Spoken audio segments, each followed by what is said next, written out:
Sandeep Sandeep please, ఎవరైనా చూస్తే బాగోదు. ఆ కార్తీక్ గాడు మంచోడు కదా, మీకు బాగా నచ్చాడు కదా, మేనేజింగ్ డైరెక్టర్ గా వాడిని అపాయింట్ చేసుకోండి.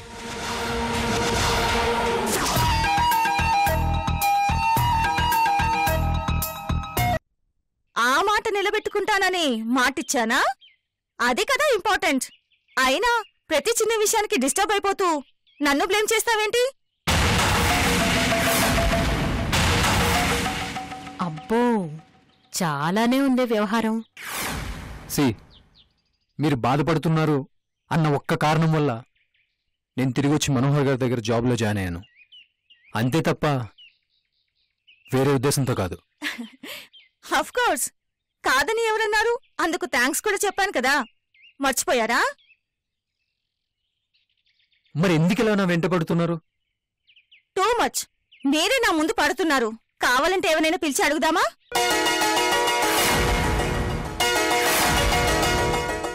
ధన్య గారు, మళ్ళీ మళ్ళీ చెప్తున్నాను, మీ పక్కన నిలబడే అర్హత నాకు లేదు.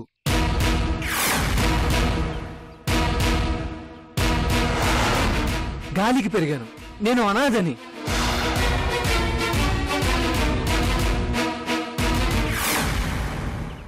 పెళ్ళైతే అనాథవెందుకవుతారు? నాకు నా నాదుడవుతారు. నేను మీకు తోడవుతాను. నా ఆస్తి మీదవుతుంది, మీరు దానికి ఓనర్ అవుతారు.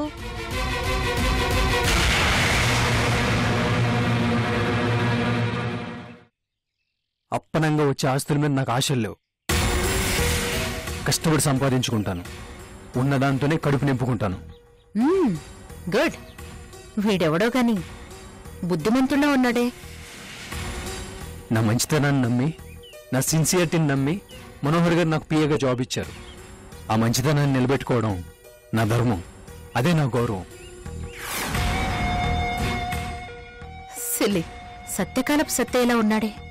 పిల్లొచ్చి మీద పడుతుంటే కాదనంటాడేంటి? మీ స్టేటస్ వేరు, నా స్టేటస్ వేరు. బలవంతాన్ని గీత దాటించే ప్రయత్నం చేస్తే శాశ్వతంగా మీకు కనబడకుండా పోతాను. కార్తీక్, ఇంత రిక్వెస్ట్ చేస్తున్నాను, కనీసం ఆలోచించొచ్చు కదా, కాస్త కన్సిడర్ చేయొచ్చు కదా. ఎలాంటి క్లిష్ట పరిస్థితుల్లో కూడా నేను నా వ్యక్తిత్వాన్ని వదులుకోను. అది నా ప్రాణం, అదే నా గౌరవం. మరోసారి మన మధ్య అసలు ఈ టాపిక్ రాకూడదు. ఇది రిక్వెస్ట్ కాదు, reminder. Better take it as warning. Karthik,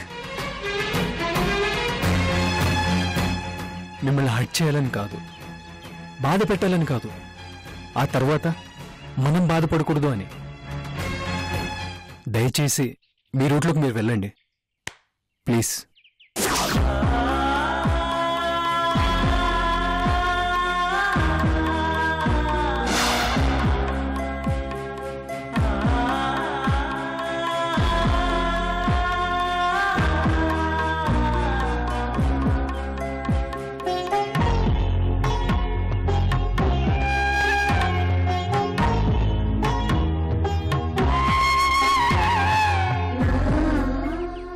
ఈ కాలంలో ఇంకా ఇలాంటి మర్యాద రామణలు కూడా ఉంటారా?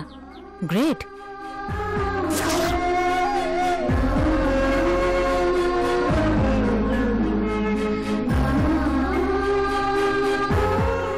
నీ లైఫ్ బాగుండాలని ఇలా హర్షగా మాట్లాడాను, బాధ పెట్టాను. But I love you Tanya. I love you so much.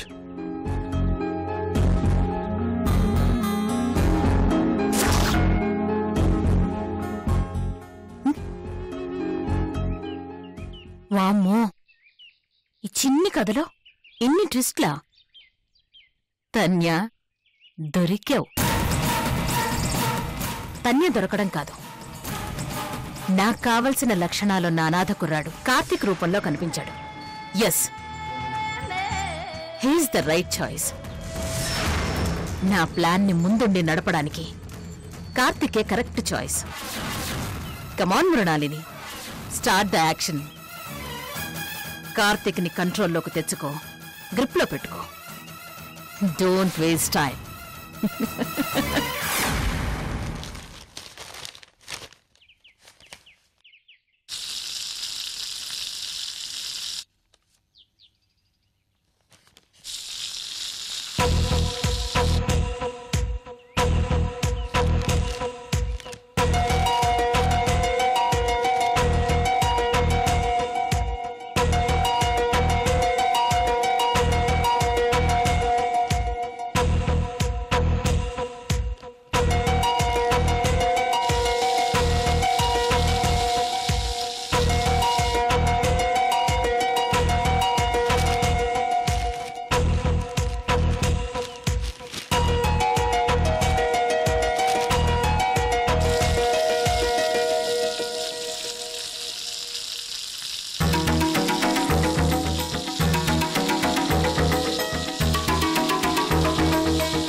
Sandeep, ఇవ్వు కాఫీ.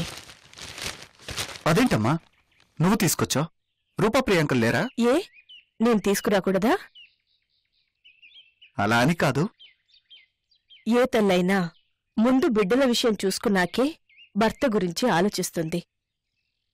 రూపా ప్రియాంకలు వాళ్ళ బిడ్డలతో బిజీగా ఉన్నారు. అదయ్యాకే నీ సంగతి చూస్తారు.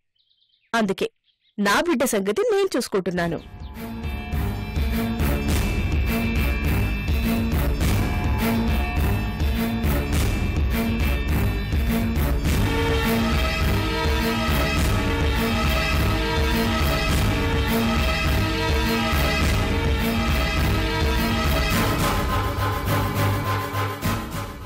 ఒంట్లో బాలేదనన్నా? బానే ఉంది. ఆఫీస్కి టైం అవుతోంది, ఇంకా రెడీ అవ్వలేదే? వెళ్ళడం లేదు. ఏ?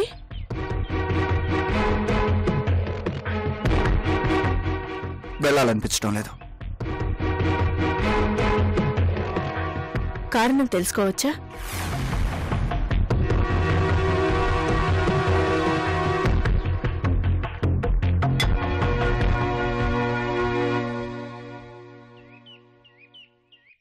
మూడు బాలేదు. మా మీద కోపంగా ఉందా? అదేం లేదు. సారీ అమ్మా, ఏదో ఇరిటేషన్లో ఉండి రాత్రి మీ మీద అరిచాను. ఏమీ అనుకోవద్దు. ఫర్గెట్ ఇట్, మర్చిపో.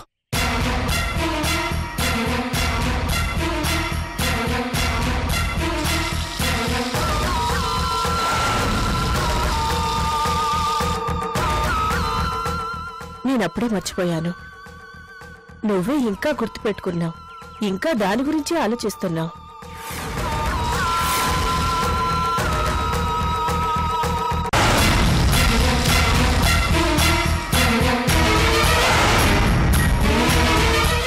సందీప్, ఏదో క్యాషువల్గా కార్తిక్ గురించి కంప్లైంట్ చేశావనుకున్నాను. ఇష్యూ ఇంత సీరియస్గా తీసుకుంటావనుకోలేదు. చిన్నరాజావారు, రాత్రి మీకంత కోపం వచ్చింది అంటే, ఇరిటేట్ అయ్యారు అంటే కారణం మేమే. అది మా తప్పే అయి ఉంటుంది. ఆలోచించకుండా మాట్లాడుంటాం. సారీ చిన్నరాజావారు. నో, అదేం లేదు. ఇక ఈ టాపిక్ వదిలేద్దాం. ఇంకా కోపం తగ్గినట్టుంది.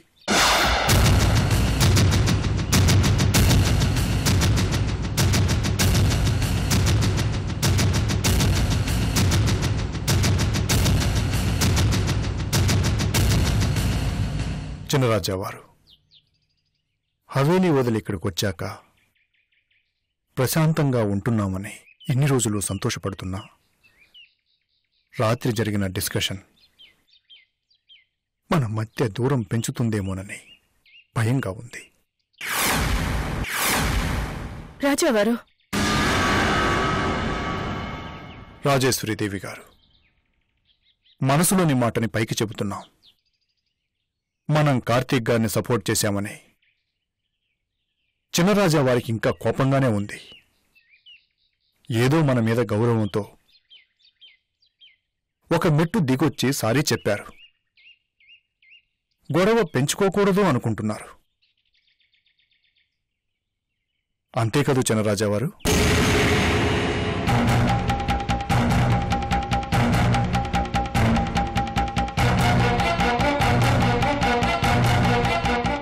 చిన్నరాజావారు, మీరు ఒక ఆర్గనైజేషన్కి మేనేజింగ్ డైరెక్టర్ హోదాలో ఉన్నారు. కార్తీక్ గారెవరో అనామకుడు, చిన్న ఉద్యోగి. అతని గురించి మీరింత సీరియస్గా ఆలోచించడం, మూడ్ పాటు చేసుకోవడం, ఆఫీస్కి వెళ్ళకపోవడం అవసరం అంటారా?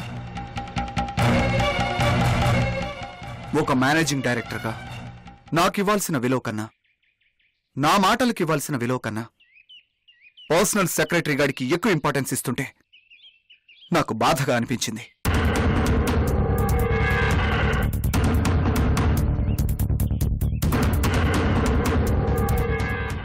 చినరాజావారు, ప్రాబ్లంని మన వైపు నుంచి ఆలోచిస్తే ఎదుటి వాళ్ళని అర్థం చేసుకోలేం.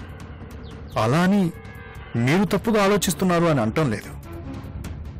ఎవరి జస్టిఫికేషన్ వాళ్ళకుంటుంది.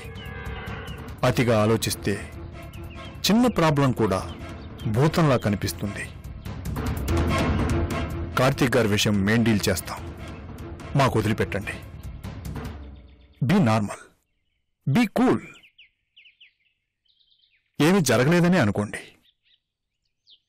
ఆఫీస్కి బయలుదేరండి.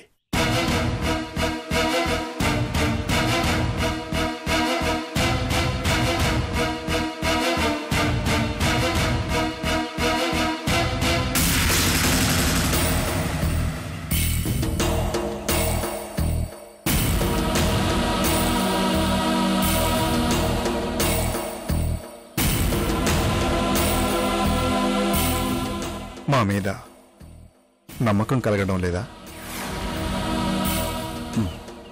ఉంది.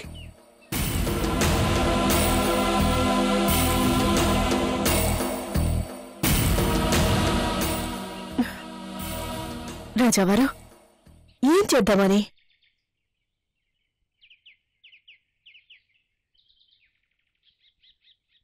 తెలియదు. మరి మాటిచ్చారు.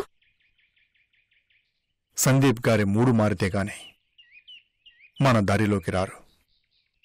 మనం చెప్పేది వినరు. అందుకే మాటిచ్చాం. మాట ఇవ్వగానే సరిపోదుగా. తెలుసు. మనోహర్, తన్య ఇద్దరు కూడా కార్తీక్ గురించి గొప్పగా మాట్లాడుతున్నారు. ఆల్మోస్ట్ అతన్ని ఫ్యామిలీ మెంబర్లా ట్రీట్ చేస్తున్నారు. కార్తీక్ విషయంలో మనం ఏం చెప్పినా వినే పొజిషన్లో లేరు. అది సందీప్ ఎందుకు అర్థం చేసుకోవడం లేదు? కార్తీక్ మీద ఎందుకంత శత్రుత్వాన్ని పెంచుకుంటున్నాడో అర్థం కావడం లేదు. సందీప్ గారు ఎంత మంచివారో అంత సెన్సిటివ్. అర్థం చేసుకున్న వాళ్ళకే అది తెలుస్తుంది. సందీప్ గారి ఈగో బాగా హర్ట్ అయింది. అందుకే ఈ ఇరిటేషన్, ఈ డిస్టర్బెన్స్. ఈ గొడవ ఎంత దూరం వెళ్తుందో మనోహర్ గారితో మేము మాట్లాడతాం. నా మీద గౌరవంతో నా పేరు మీద బిజినెస్ స్టార్ట్ చేశారు. అలా అని మనం అడ్వాంటేజ్ తీసుకోకూడదు కదా. ప్రతి విషయంలోనూ ఇన్వాల్వ్ అవ్వకూడదు కదా. ఏ ప్రాబ్లం అయినా అవాయిడ్ చేస్తే సాల్వ్ కాదు. ఓపెన్గా మాట్లాడుకోవాలి. అదే అందరికీ మంచిది.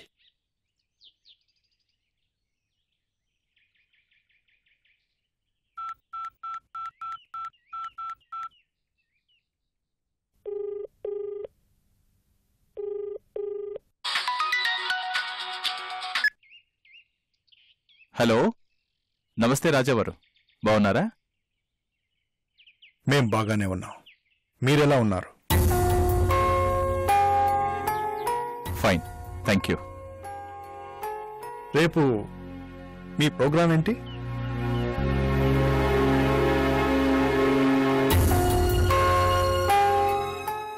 Nothing special. ఎందుకలా అడుగుతున్నారు?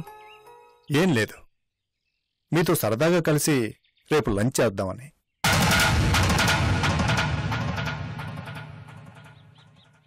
షూర్. అంతకంటేనా? బై ద వే, ఏదైనా అకేషనా? అలాంటిదేం లేదు, జస్ట్ క్యాజువల్గా. మా రాజేశ్వరీదేవి గారు కూతురికి గోరుముద్దలు తినిపించాలి అనుకుంటున్నారు.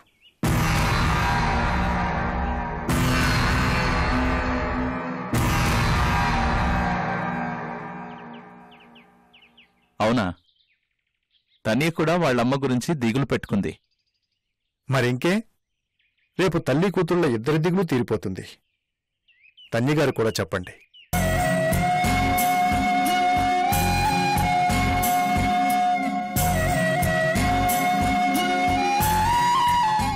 తప్పకుండా వెయిట్ చేస్తూ ఉంటాం. తప్పకుండా వస్తాను.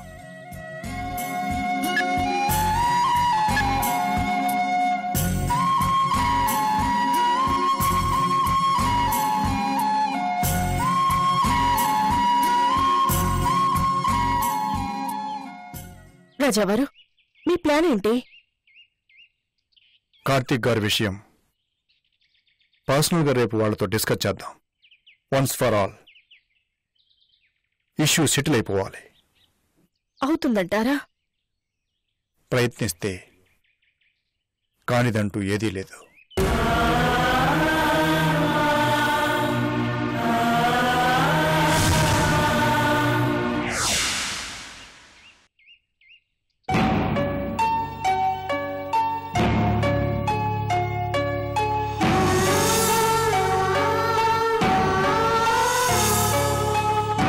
మీ స్టేటస్ వేరు, నా స్టేటస్ వేరు.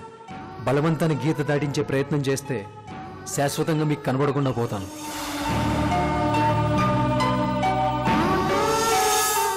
మరోసారి మన మధ్య అసలు ఈ టాపిక్ రాకూడదు. ఇది రిక్వెస్ట్ కాదు, reminder. Better take it as warning.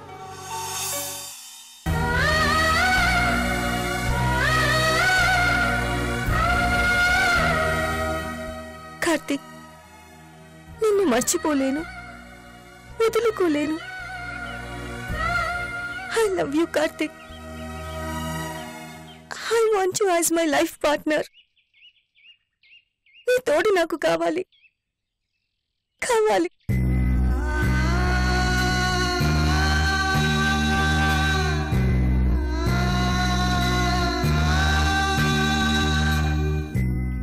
అమ్మా తన్య, ఇక్కడున్నావా? ఒక్కదానివే ఏం చేస్తున్నావు? భూపతి వర్మ గారు ఫోన్ చేశారు.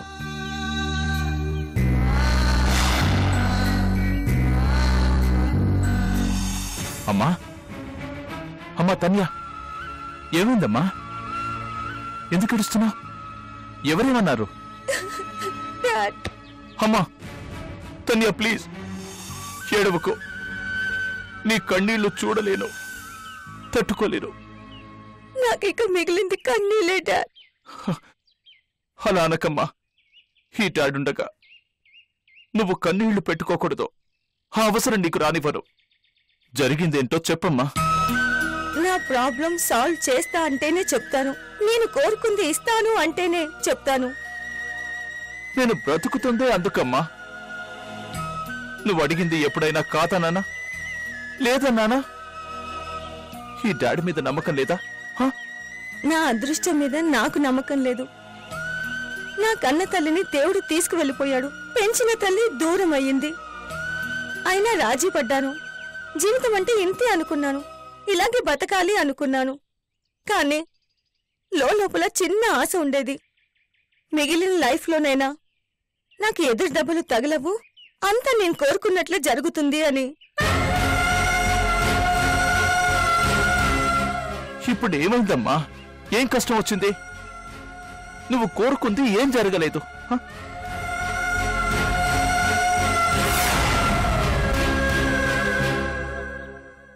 నాకు చెప్పమ్మా. నువ్వు కోరుకుంది జరిగేలా చూడటానికి నేనున్నాను.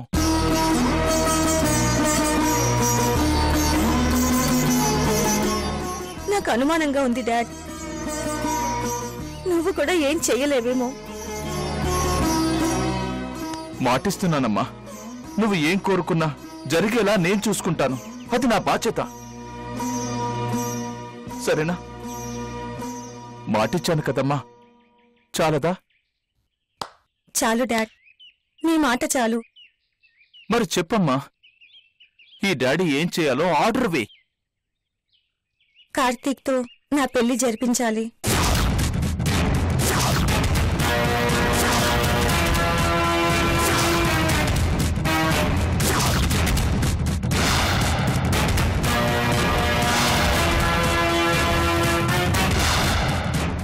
తన్యా, ఇంతవరకు నువ్వు అమ్మ తప్పితే మూడో మనిషి నా లోకంలోకి ఎంటర్ కాలేదు. నా మనసులో చోటు సంపాదించుకోలేదు. ఇప్పుడు కార్తీక్ నా లోకంలోకి ఎంటర్ అయ్యాడు. I love Karthik. కార్తీక్ ని ప్రేమిస్తున్నాను.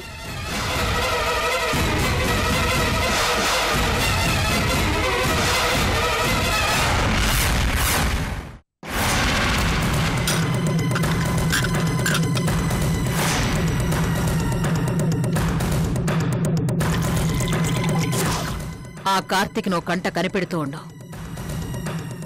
2 రోజుల్లో కార్తీక్ హవేలీలో నా ముందుండాలి.